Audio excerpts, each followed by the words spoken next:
Hi, this is Andy and welcome to BizzeBee.com, and in today's vidcast I'm going to discuss how to become a BizzeBee yourself.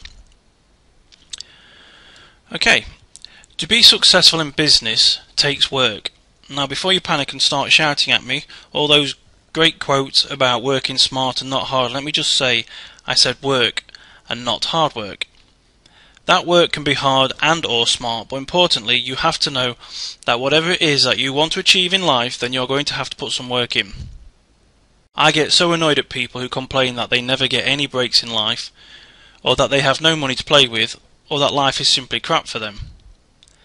These people generally dream of a better life, but never do anything. If you are one of those people who complain that there simply isn't enough time to do things that can change your life, then I'm afraid that I'm going to have to tell you that you have exactly the same amount of time each day as Richard Branson, Sir Alan Sugar, Donald Trump and Bob Proctor. We all have 24 hours in a day to work with.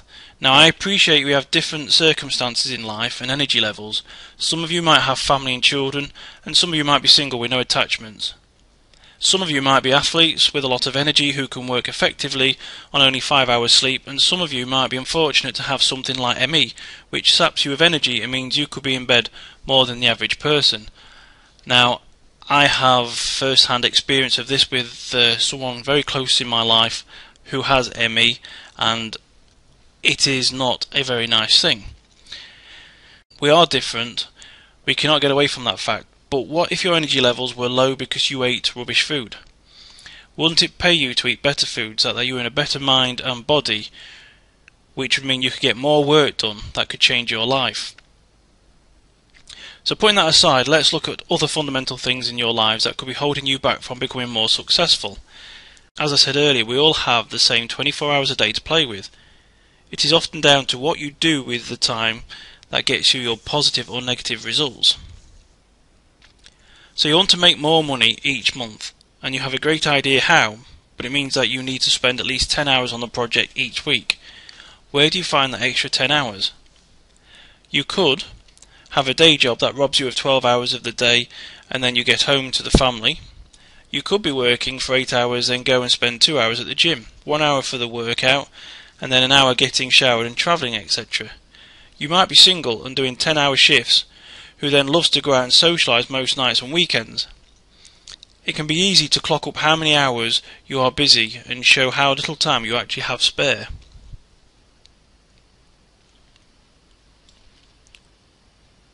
What do you have to do, and what do you choose to do?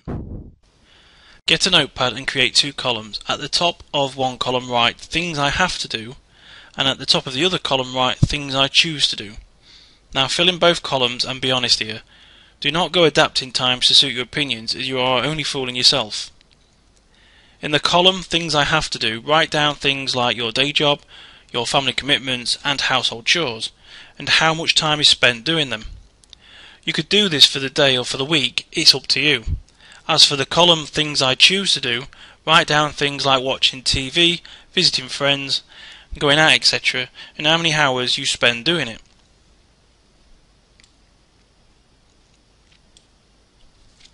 Also include the times you get up and go to bed. Work out how much sleep you get and if you really need that amount. As I say, be honest as possible. This is for you.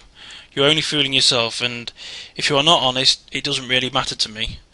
Once you start to write down, you will see a more balanced view of what you spend your time on each day or week.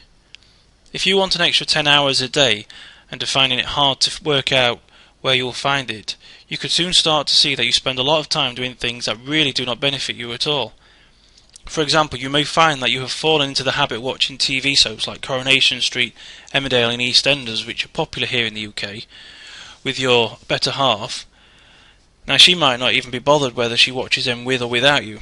Giving them up will release time to work on that all-important new project. You need to ask yourself, what is more important? Do you want that extra money each month, or do you want to know if Norris really gets Emily's house for nothing? Which is more important to you? Do an early start to the day. Maybe you wake at 6 AM every day and enjoy a lie-in for another hour or two. Do you really need that lie-in? Maybe you wake up naturally and try and get back to sleep, but just end up laying there getting annoyed. If you do not get back to sleep and still do a full day's work, then it is safe to say that you probably do not need any more sleep.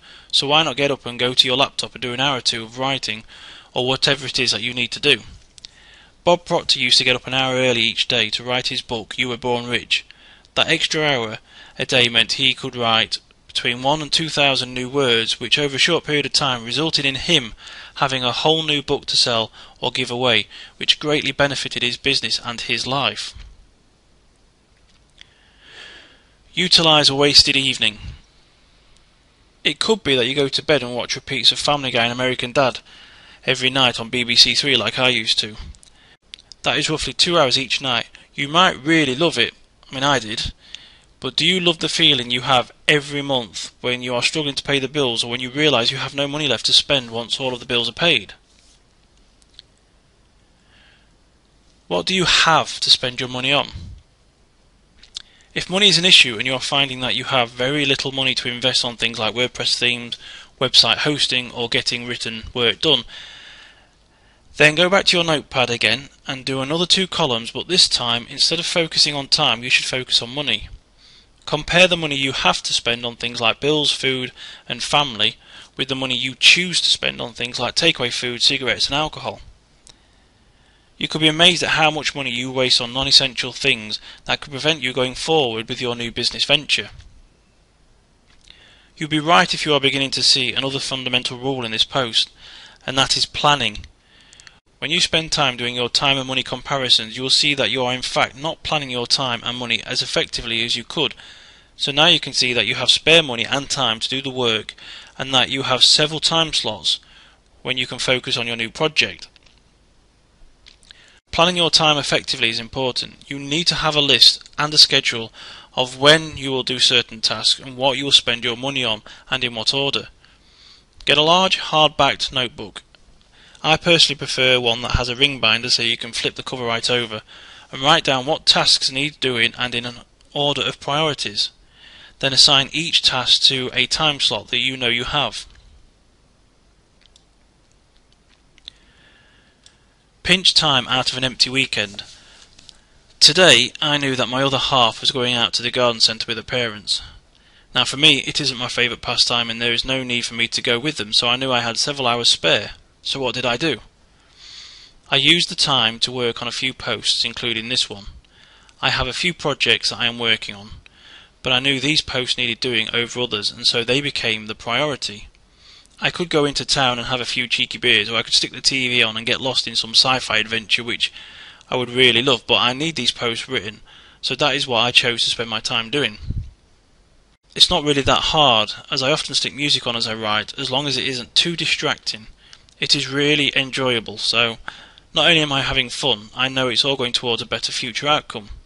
See, the more I do, the better the results will be, and the better my life will become. It's all about choices and decisions. We have time and money to spend on things that can help us change our lives. We might have different amounts of money or time spare, but it is simply down to us to use what we do have more effectively and decide what and when we are doing things. So I have shown you what I do to become more of a busy bee. It is now over to you. So if you have any thoughts, please come over and leave them in the comments section over on the BizzeBee.com, how to become a busy bee yourself. And please come over to the website and see that we have lots more of interesting posts going up regularly, and subscribe to our newsletter because we have a great newsletter, if I do say so myself, and we will be sharing great tips and advice through there as well. So please come and visit BizzeBee.com. I am Andy and I shall see you in the next vidcast.